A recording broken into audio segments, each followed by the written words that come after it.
नमस्कार दोस्तों। जय श्री राम, वंदे मातरम। Market insights by Rajesh Sharma में आपका स्वागत है। अंधकार में प्रकाश पर ध्यान दें।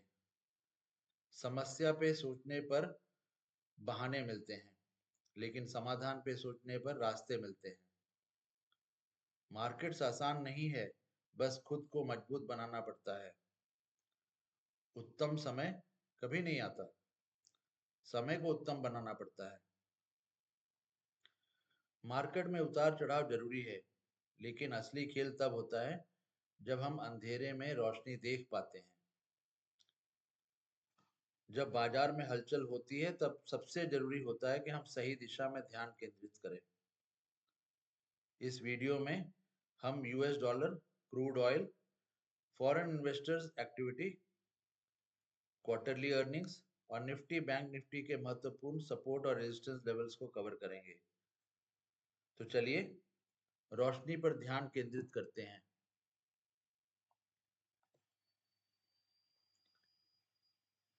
रुपया दबाव में है, जिसका इंपोर्ट हेवी सेक्टर्स पर असर होगा।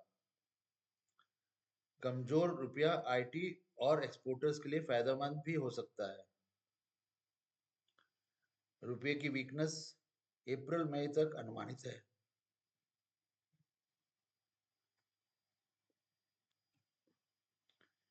लेकिन आरबीआई के हस्तक्षेप पर नजर रखिए।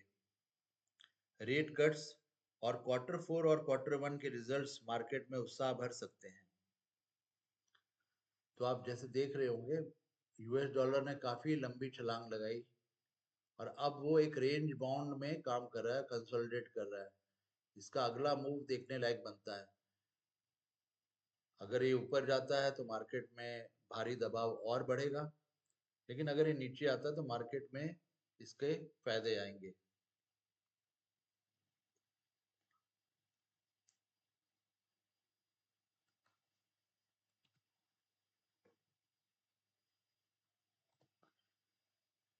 गिरते क्रूड प्राइसेस का फायदा कौन से सेक्टर्स को मिलेगा? एविएशंस, पेंट्स या ओएमसीज? क्रूड ऑयल $85 से $80 की ओर जा रहा है। इंडियन इकोनॉमी के लिए ये एक पॉजिटिव मूव है। रिफाइनिंग एंड ऑटो स्टॉक्स को फायदा है, लेकिन एविएशन एंड पेंट सेक्टर्स के लिए थोड़ी सी राहत है।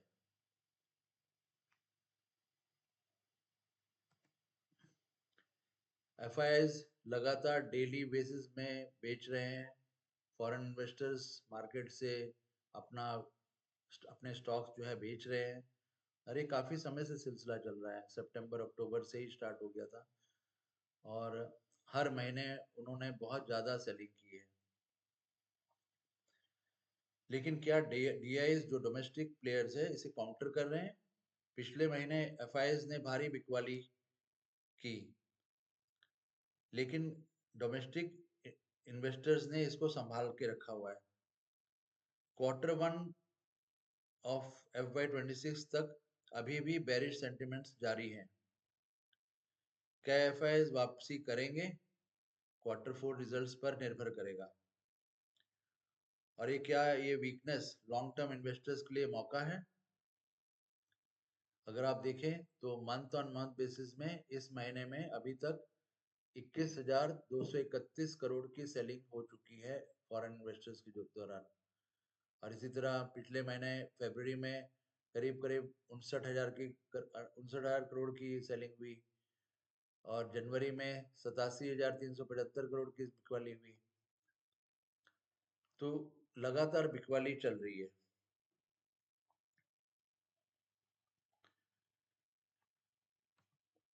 अगर आप पी रेशियो देखें, 20 साल का चार्ट देख रहे हैं, तो ये करंट पी जो लेवल है 19.96, ये पहले से काफी बेहतर है, क्योंकि एक समय में 23 से ऊपर चल रहा था और अब जो है ये 19.96 के आसपास है और ये 20 साल के एवरेज से भी नीचे है, जो कि बहुत अच्छा है। तो मार्केट का ये सेंटिमेंट तो बिल्कुल सही हो रहा है कि ये वैल्यूएशन जो है सही हो रहे हैं। वैल्यूएशन अट्रैक्टिव है, लेकिन कंफर्मेशन जो बॉटम की है वो अभी तक नहीं आई है। मार्केट अभी फेयर वैल्यू जोन में आ रहा है, लेकिन और गिरावट बाकी है। तो आप ध्यान रखिएगा और कॉशियसली अपने ट्रेड कीजिएगा। अगर हम सितंबर में जो ऑल टाइम हाई बनाया था वहां से देखें तो मार्केट में 16% की डिप ऑलरेडी आ चुकी है।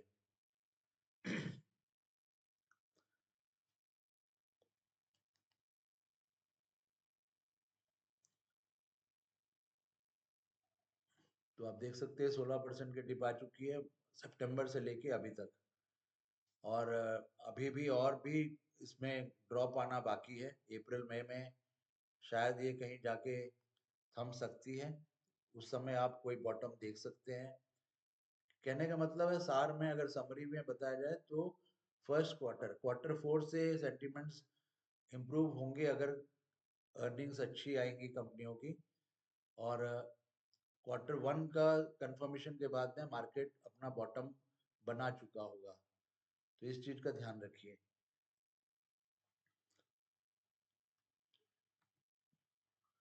तो आप देख सकते हैं कि ये ऑल टाइम हाई बनाया था 26,178 का 27 सितंबर 2024 को। और अभी 4 मार्च को उसने लो बनाया 22,083 का।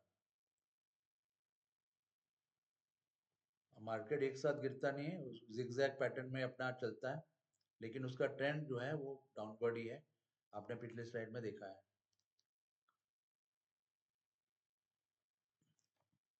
अगर हम bank Nifty Nifty financial ratio की बात करें तो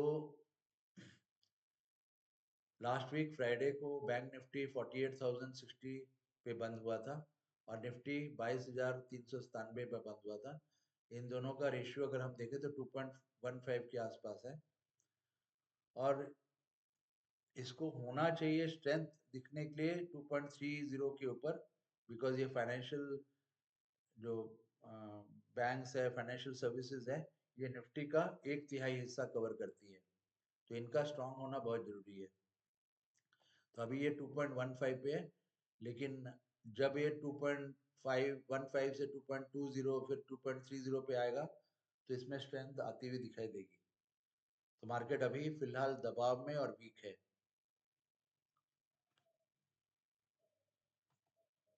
अगर हम क्वार्टरली रिजल्ट्स के देखें तो क्वार्टर टू में करीब करीब 44% कंपनियों का रिजल्ट जो है बिलो एक्सपेक्टेशन आया था।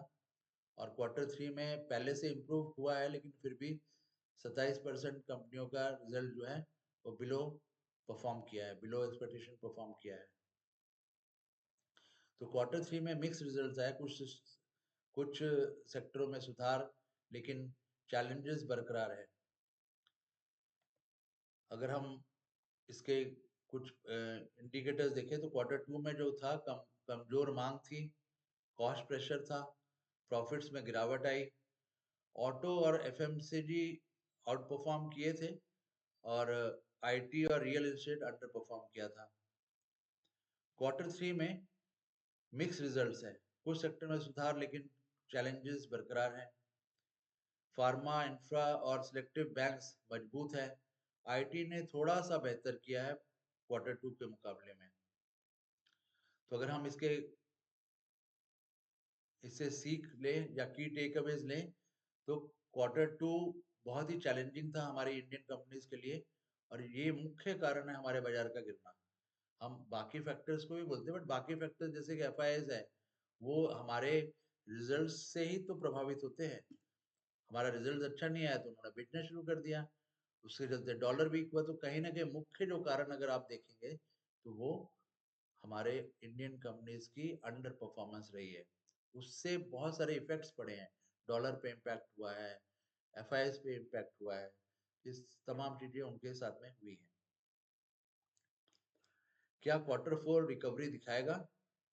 अप्रैल से मई तक अर्निंग रिकवरी का इंतजार करें और बॉटम फिशिंग से बचें। बॉटम अभी हुआ नहीं है, बॉटम का वेट करें।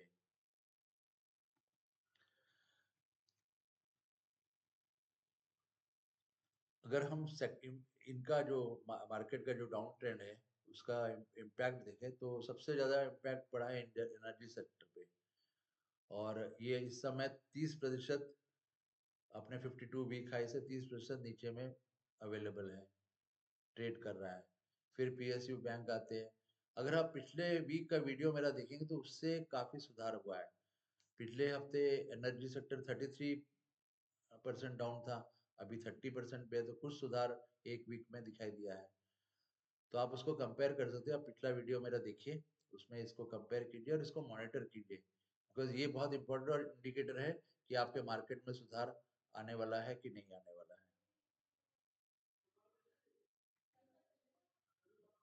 तो मार्केट हेल्थ जो है अभी भी एक्सट्रीम फियर जोन में बना हुआ है, और इसमें आपको डरना नहीं है। आपको सिर्फ और सिर्फ अच्छे शेयर्स की खरीदारी करनी है, अपने पोर्टफोलियो को बहुत अट्रैक्टिव बनाना है। अपने एडवाइजर से पूछिए और खुद भी एनालिसिस कीजिए, और करके चुनिंदा शेयर जो अपने 52 वीक हाई से काफ़ी नीचे में मिल रहे हैं, उन सबको अपने पोर्टफोलियो में रखिए, बिकॉज इस वैल्यूएशन पे आपको दोबारा शायद ना मिले।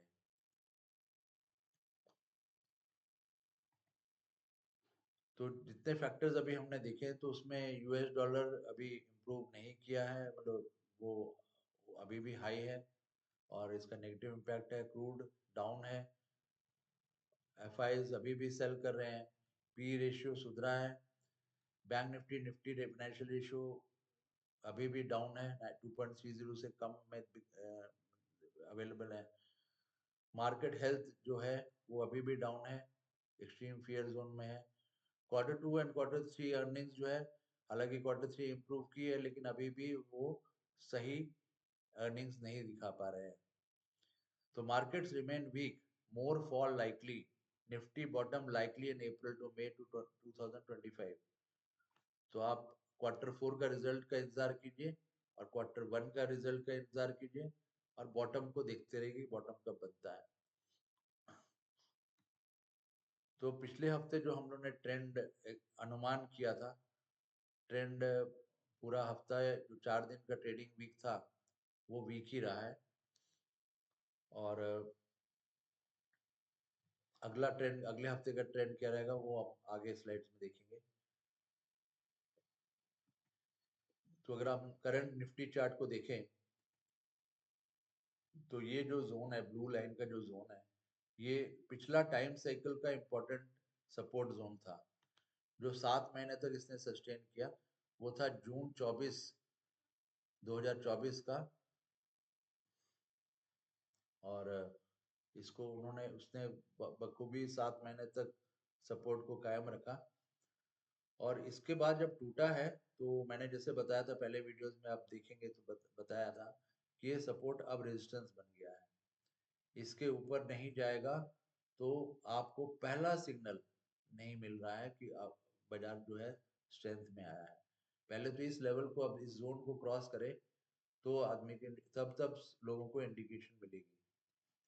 इसके बाद अगर नीचे और गिरता है तो ये सपोर्ट जोन है। ये भी एक टाइम साइकिल का जोन है, जो पिछले दिसंबर 2023, 21 दिसंबर 2023 के आसपास का है। और ये सपोर्ट फिर अगला रेजिस्टेंस का काम करेगा। इसको तोड़ के नीचे आया तो और वीकनेस आएगी, तो मार्केट और नीचे जा सकता है। तो आप ये इन सबको अपने चार्ट में मार्क करके रखिए। और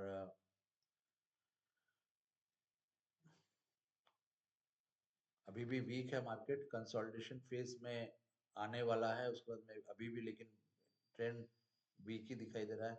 20 साल का जो PE चार्ट दिख रहा है कि मार्केट अभी करेक्शन बाकी है।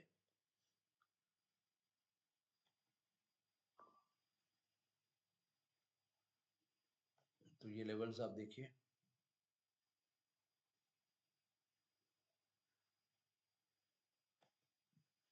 तो अगर अगले हफ्ते का जो सपोर्ट रेजिस्टेंस लेवल है वो आप देख सकते हैं कि मार्केट जो क्लोज हुआ था, निफ्टी क्लोज हुआ था 22,397 पे। अब मार्केट अगर ऊपर जाता है तो ये उसके रेजिस्टेंस लेवल्स हैं, 90 डिग्रीज, 180 डिग्रीज, 270 डिग्रीज, 360 डिग्रीज। और अगर मार्केट नीचे जाता है और तो वो 90 डिग्रीज, 180 डिग्रीज, 270 और 360 पे इसके ये सपोर्ट जोन्स बन जाते हैं। ये बैंक निफ्टी का डेली चार्ट है। बैंक निफ्टी निफ्टी से बेटर दिख रहा है, क्योंकि हालांकि उसने सपोर्ट जोन तोड़ा है बट ज़्यादा नहीं तोड़ा है। और इसके ये दो सपोर्ट जोन जो है ये बहुत इम्पोर्टेंट है। अभी पहले सपोर्ट जोन को के आसपास ही है, उसको ज़्यादा मार्जिन से ब्रेक नहीं किया है, तो आप इसके भी लेवल्स को मार्क करके रखिएगा। अगले हफ्ते बैंक निफ्टी में ये लेवल्स इंपॉर्टेंट है, क्योंकि बैंक निफ्टी फ्राइडे को 48,060 पे क्लोज हुआ था, और अगर बैंक निफ्टी ऊपर जाता है तो ये उसके सपोर्ट एंड रेजिस्टेंस लेवल्स है।